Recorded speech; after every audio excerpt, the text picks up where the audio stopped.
আমরা আল্লাহর সাথে বেশি তুচ্ছ অবজ্ঞা করছি। আমরা জানি না আমাদের শেষ পরিণতি কি। ওমা কাদারুল্লাহ হাক্কা কদরি, আল্লাহ বলছে বান্দা তোমরা আমাকে যথোপযুক্ত কদর করলা না।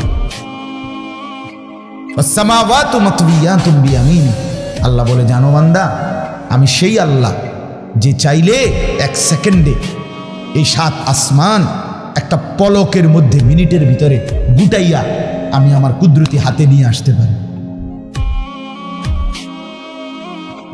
তুমি কোন নেতার উপরে ভরসা করে অহংকারী করছো? কিসের উপর? তোমার এই বিল্ডিং না, তোমার এই টাইলস, তোমার এই 5 তারার ফাইলিং, তোমার এই ইঞ্জিনিয়ারের নিশ্চয়তা, আপনার এই সয়েল টেস্ট রিপোর্ট, এটার উপরে ভরসা করে আপনি অহংকার করছেন না?